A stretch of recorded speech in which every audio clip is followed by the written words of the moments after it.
Today's review is for a truly exceptional book. This is Viking Women, Life and Law by Lisa Hannett.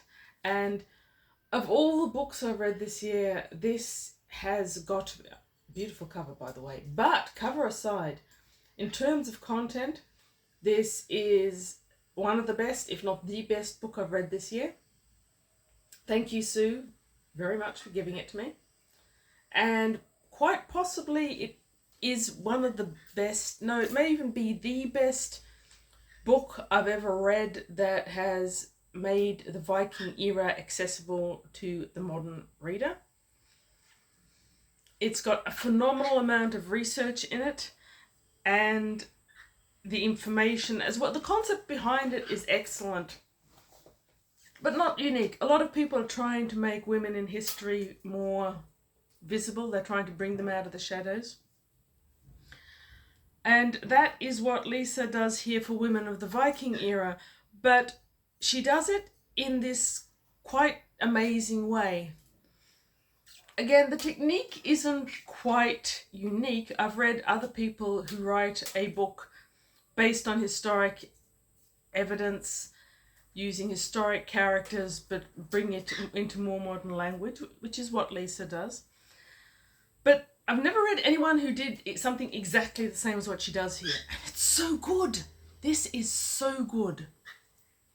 And it just gets better and better. I mean, it starts off really, really well. But it's kind of like a fireworks display in your intellectual center. It starts off good and it gets better and it slowly builds up to a crescendo, and the last few fireworks are just amazingly huge and crash down on you. And then it's all gone and you feel a bit sad. And I've just finished it and I feel a bit sad because I don't think I'm ever going to see a book quite like this again. Though I've got every intention of rereading this one after I pass it around so that lots of other people can read it. Yeah, anyway. So, Lisa Hannett, in the introduction, which is entitled Time Travelling, tells us about her long-term abiding love for Vikings and the Viking era, how many books, both fiction and non-fiction, she has read, how she's immersed herself in the stories for years. And she's an academic, and she's actually written a dissertation on the subject, which I feel now I would quite like to read. I wonder if it's on academia.com. Tell me if it is, if anyone in the comments knows this book. Anyway, now it feels to me a little bit like she has written the book about Viking women that she always wanted to read, but couldn't because no one had written it. So, first of all, a short word about the Viking era. And it's nothing that Lisa herself doesn't say, but it might be something that people watching this video have not encountered. So, first of all, the Viking era is different depending where you go in the world, and that's covered very nicely in this book. English date it from the date that Northland raiders came down and destroyed a monastery, Linsfaden, I think it's pronounced. And they were by no means the first Viking raiders that they had had in the era, but the locals were Christian, and they had this idea that monasteries and churches were sacrosanct, so when invaders who didn't believe in Christ came and sacked them, it was appalling and terrible. They considered the Viking era to have ended 1066 with the great defeat of Harold Hardrada on the bridge in the north of England. That compartmentalizes it quite tidily if you're English, British, in that part of the world. For actual Northlanders, so we can go Norway, Sweden, Denmark, certainly. I've seen arguments for Finland and other parts of the Baltic as well, but for those areas, the Viking era is not the same as it is necessarily for an English reader. So that's a bit different. Within the Viking era, you had an amazing culture. I feel like the world wouldn't be what it is today without them, but they weren't a literate culture. So what we know, it comes from stories and sagas that were written down for us much later, and most of those actually are from Iceland and the region. And Iceland is very much what Lisa draws upon for this book. They come out of the sagas that are relevant to Iceland. There's a few mentions of runestones as well. I don't think there's any mentions of further writings though. Okay, So in those sagas and on those runestones, you don't have much in the way of expanding on stories in general. You have tantalizing mentions of names, a tiny bit of event, but not much more beyond hints. And sagas themselves were also notorious for having dual meanings to everything that they wrote that make it hard for a modern reader to understand what they're getting at. And in all that information, women are rare and their songs are not often sung and their names are not often mentioned. So that's true to an extent to all of Viking culture, like I've said, but women only came through in special events, and slaves almost never. Very little is given to us about them. So what Lisa has done here is take the little fragments that we do have, add enough interpretation and personalization to make us feel with these women, see their world through their eyes, but not so much that they lose their historical identity. She never ignores the little history we do have, but rather she expands on it so that the knowledge base that would have been available to a person from the era listening to the saga is available to us in the modern era. That's tricky. Not very many people do that well. They often feel that in order to bring someone from the history to life, they have to make them modern. And that doesn't work because they're not modern. Their views weren't modern. Their attitudes weren't modern. Their honour was certainly far from anything that would work in the modern world. But at the same time, the world that they lived in, the food that they ate and how they got it, the clothes that they wore and how they made it, those details that are common knowledge to someone who lives in the era are not accessible to us in 2023 at all. So this is really, really very impressive writing. I can't tell you how impressed I was by it. I really can't. Now, the other thing that she does is, having told us what the received story is and its source, like Egil's saga, for example, and having made the woman feel like a real person, and added the historical knowledge that someone from that era would have, she puts it all together and binds it into this phenomenal story so that the woman, her actions, her era, her viewpoint come fully to life. And this 3-step development is utterly exceptional. Again, I've seen other people do it, but never for the Viking era. And I honestly don't think I've ever seen anyone do it as well as this, with such boundless enthusiasm. The author herself comes through as a character, and the joy and unlimited enthusiasm she has for her subject make it delightful to read. Now, I myself, waving my own flag, have been into historical reenactment for over a decade now.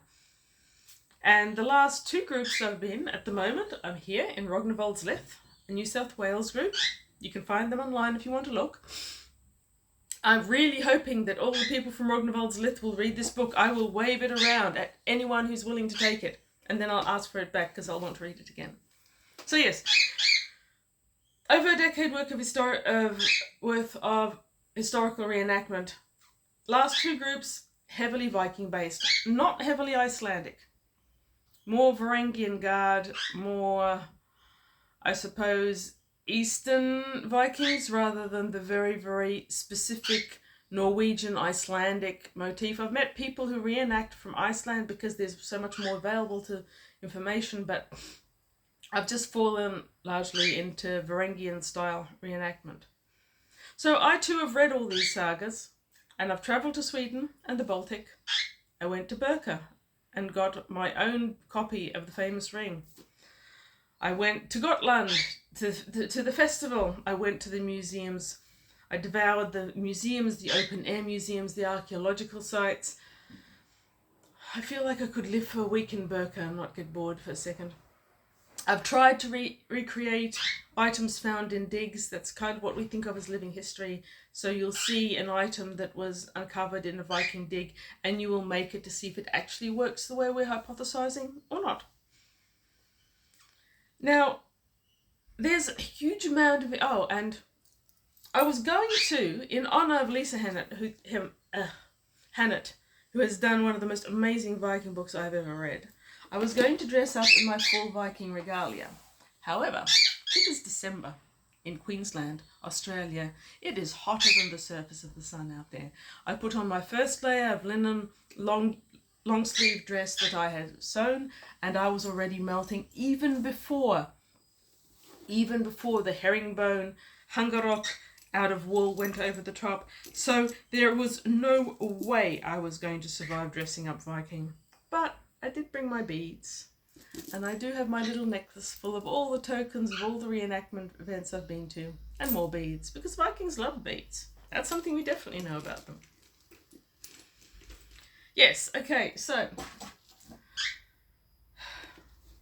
after all that reenacting and all that reading, I have to say that the huge amount of background knowledge that Lisa has for the era is formidable and totally impressive.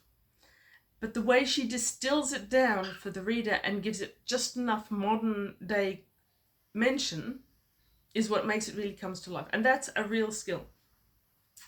What she's done here, and I heard about this book from someone who, well, they've gotten interested in history and they watch the Vikings show, so they quite like Vikings, but they don't have a huge background. They haven't spent nights up trying to pore over the Poetic Edda and make it make sense, for example. And they really enjoyed this. Now, if I'd have read this book cold, not hearing from anyone who wasn't into reenactment, I'd be thinking, how accessible would this book really be to someone who isn't already immersed in the period? But the answer that's been given me is very, very accessible. You don't have to actually know any of the references in here to find this a really good book. If you know all the references in there, my hat goes off to you. I certainly didn't. I knew many of the references, and that made it more exciting. So the author's ability to take all that history and distill and reshape it to work for the modern society, that's a real skill. As a historical reenactor and enthusiastic purveyor of history, talking to people about the 10th to the 12th centuries for me can be very, very tricky. I have spent so much time fascinated by the era myself that I find myself taken aback when people don't understand plain facts. Oh, what's that on the edge of your shield? It's rawhide? There's only 2 or 3 things you can really use. How did you get it? I made it. There's no chemist warehouse for Viking shields. I sewed that on. I did that. You get taken aback by people. And I've done a lot of open events for members of the public. I still get amazed by the questions that members of the public ask. So these discussions can be very one-sided and leave you sort of bewildered. It's like, yes, of course, there were Vikings and Byzantium. Everyone knows about the Varangoi, the Varangian guards, who were the personal guards of the emperor. What do you mean you've never heard of them? One is astonished and at a loss. Or a conversation that has been had many times. Yes, certainly, cotton in a form did exist in ancient Egypt. Not the form we have now, which is largely from America, but there was a form of cotton in ancient Egypt. That doesn't mean that Northlanders had it in the 11th century. The conversations are endless. A friend of mine in Viking garb was actually lying down in the camp having a nap once, having worked all night, and members of the public walked by and went, "Is that a real Viking girl?" It's like, what do you think? It's not a cardboard cutout. Don't poke her, she bites. Hi Katie, if you see that. So back to Lisa Hannett. Infinitely more interesting than my life. She seemingly distills all this knowledge down for the reader who is interested but not so interested that they've read every single thesis on the subject they could find. She brings the sagas alive monumentally and beautifully for those of us who find reading translated 12th century sagas tricky, and let's be honest, most of us do find that tricky.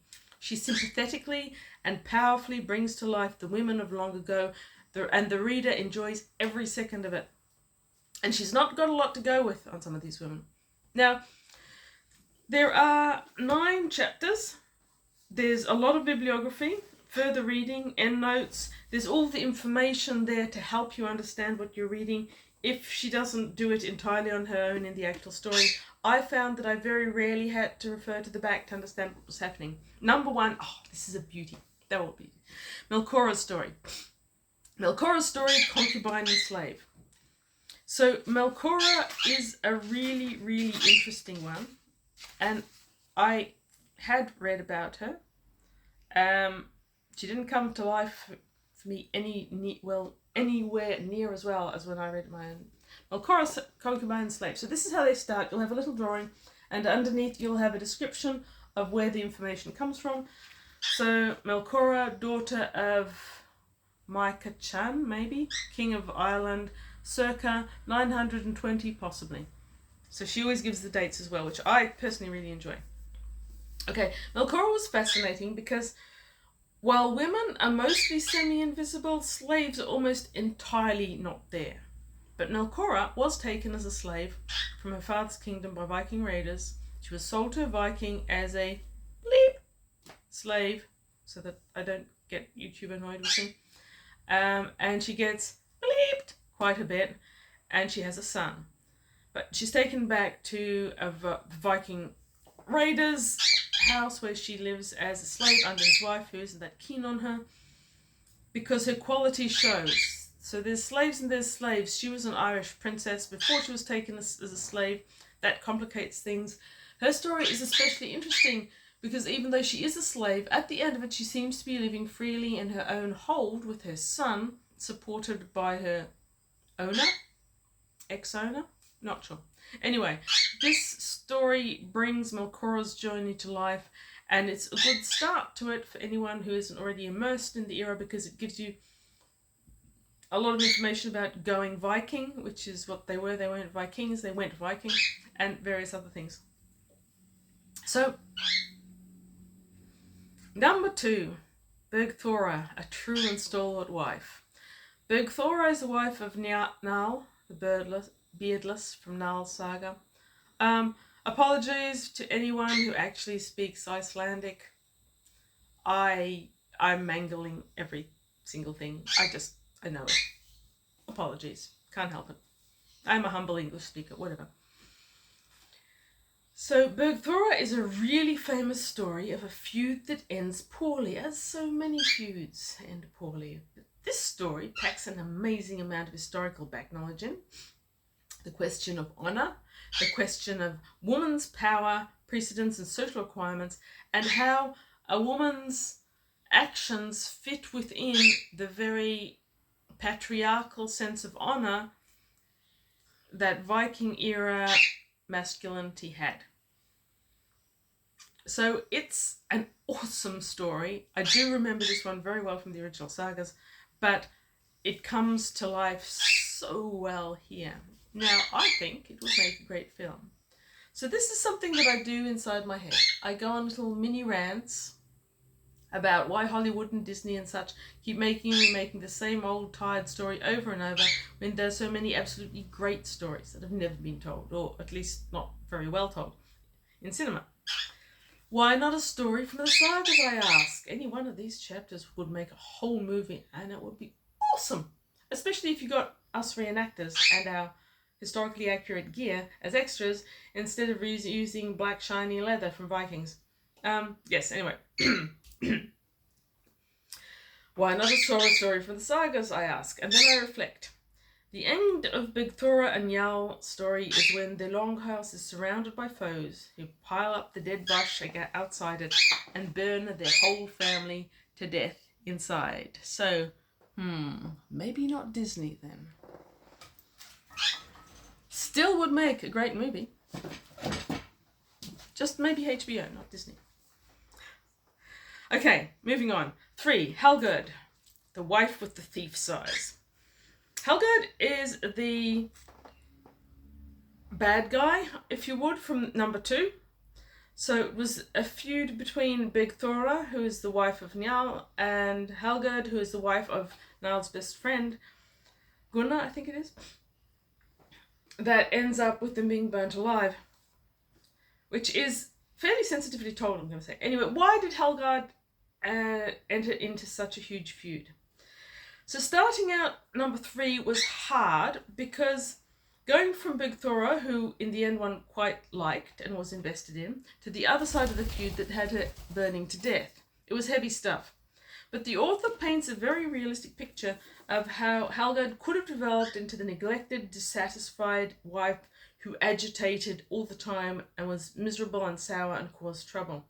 And the points she makes about the writer of the saga setting Helgerd up to be the bad guy for the reader to dislike, they're good points as well. In Helgerd, the wife with thief's eyes, you have an interesting point about the fact that, well, we depict the Viking era as being very fair to women, and in some regards, compared to later medieval eras, it still wasn't a woman's world, it was a man's world.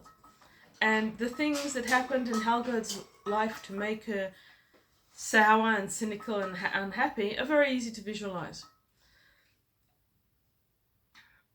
Now, there is a fairy tale element too that really comes through in Helgerd's story. A saga will always telegraph the way things will be in much the same way that a fairy tale will. As a child, Helgerd's uncle foretold that Helgerd had thief's eyes, and then she stole.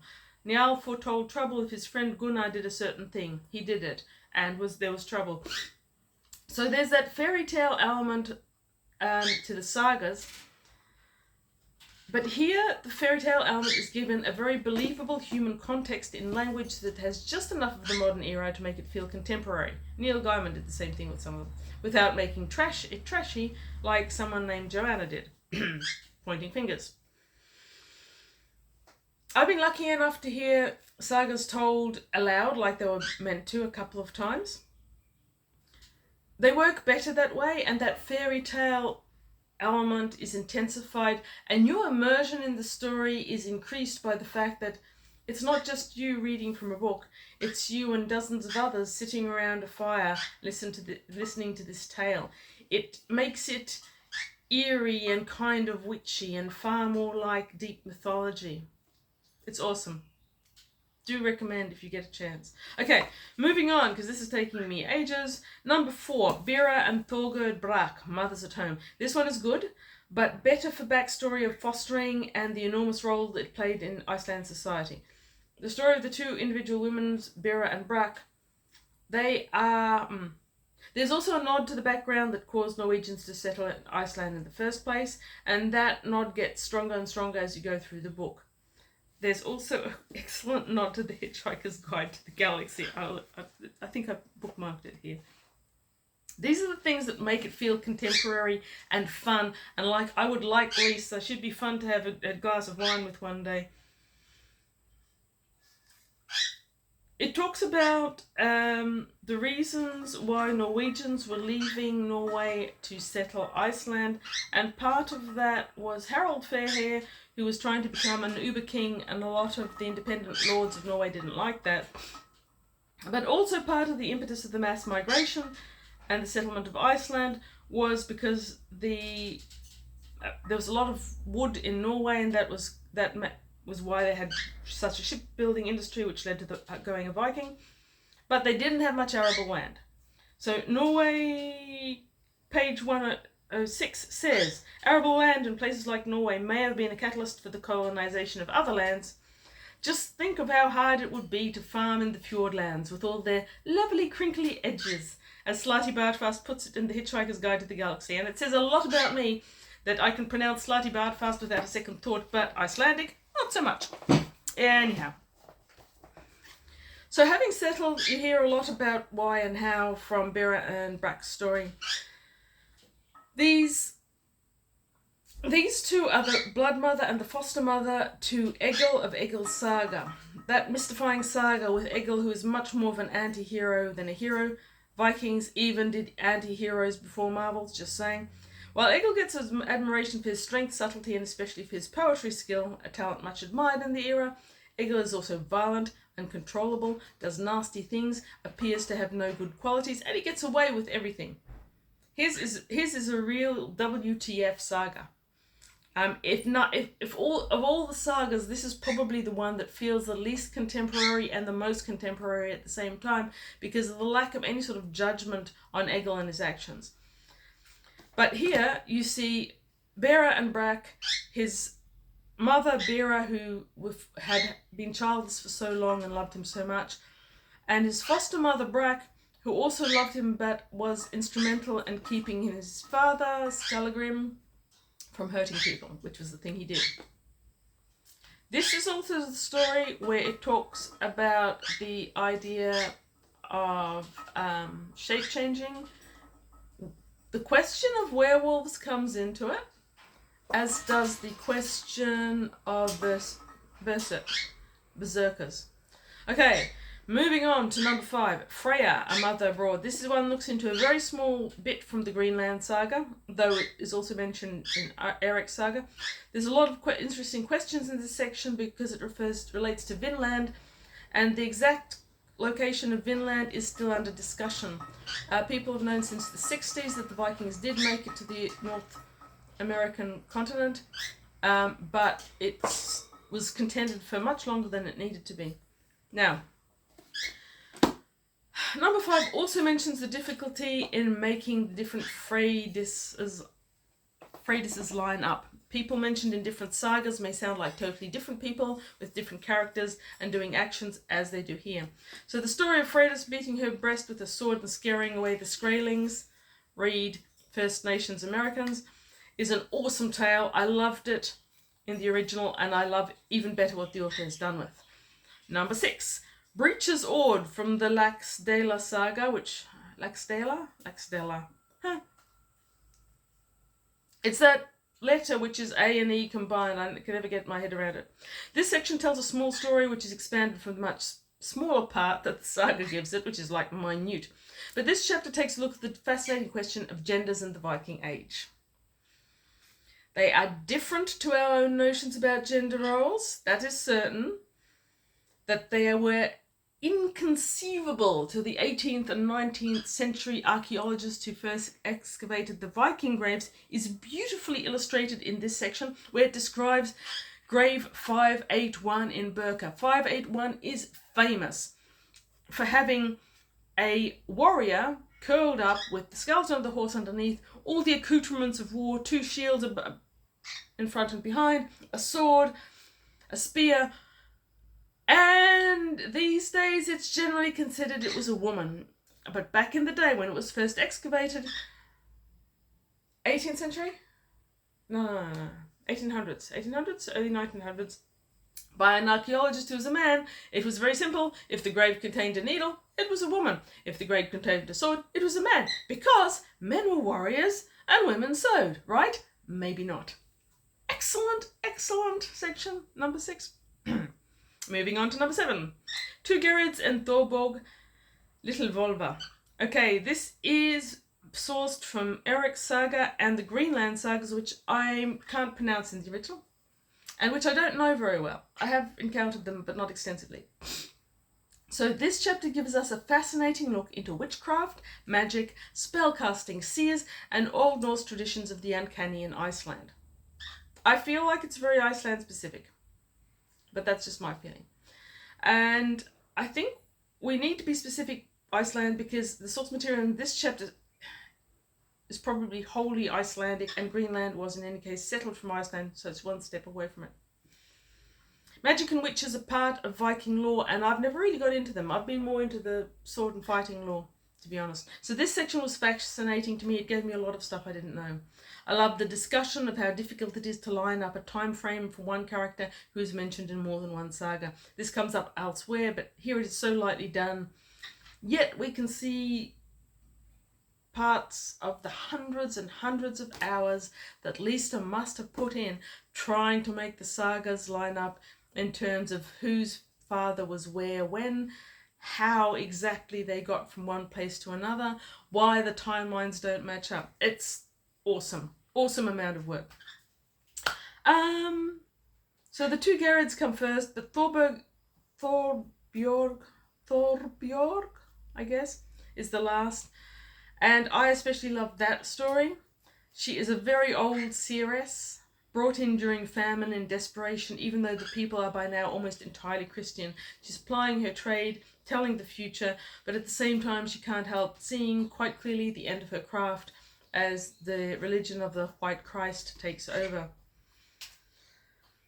Moving on to 8, Un, the deep-minded paragon among women. Un, who's also called Ord in some sources. I'm so glad I wasn't the person who had to coordinate those sources into one story. She is mentioned in the Laxdela saga, and I had read about her before, though I don't own that one and I didn't know it well, so I really, really loved that. Remember I said they got better and better? By number 8, they were rocking the world. So, reading them in general in the original, but this one specifically, my imagination was never sparked anywhere near as strongly by the original when I read it. Lisa Hannett brings her to life amazingly. She's vivid, she's beautiful, she's strong, she's absolutely kick-ass. This is one kick-ass woman. She was one of the original settlers of Iceland. Coming to it with her grandchildren, probably after her son died in Scotland. She, however, was Norwegian, part of the contingent that left Norway when Harold Fairhair was doing wonky stuff. Her 2 brothers had apparently gone straight to Iceland to settle there, whereas she and her father went maybe to Ireland first, where she was maybe married, that's maybe where she got the son, who was later in Scotland, producing the grandchildren, which she then escaped to Iceland with. It's like, wow, just wow. But she's iconic in Iceland, apparently. She's mentioned in no less than 6 different sources, including the really famous Book of Icelanders. So there's pretty good evidence that such a person existed, that she's one of the original settlers, got a huge amount of land, was well respected, and some evidence for some of her deeds. As good evidence as you're going to see for that particular era in this day and age, anyway. 9. The final story. The best firework. Gudrun, an unlikely anchoress. If, like myself, you are uncertain with what anchoress means in this context, well, it seems to mean something like an abbess, a nun, a religious person, something like that. With Gudrun, who was Osvif's daughter, the author saved the best story for last.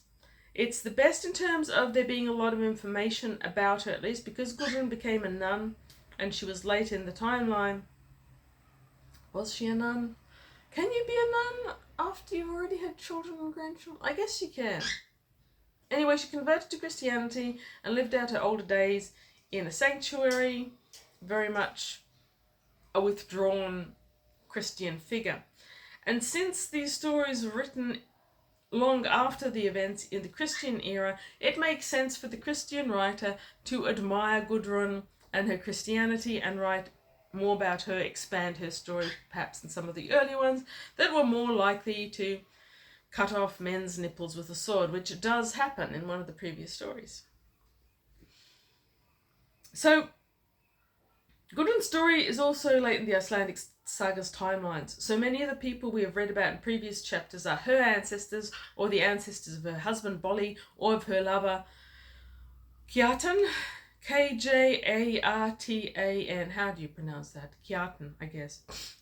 It's a well enough known story, but it's expanded upon, it's embellished with its era, and it makes its characters live and breathe. In this story, in this book, what we have is Gudrun toward the end of her life in her sanctuary, and she's visited by her son Bolli, and he wants to ask which of the men in her life she loved the most, her husband Bolli, after whom the son is named, or Kjartan, who bad things ended up happening to.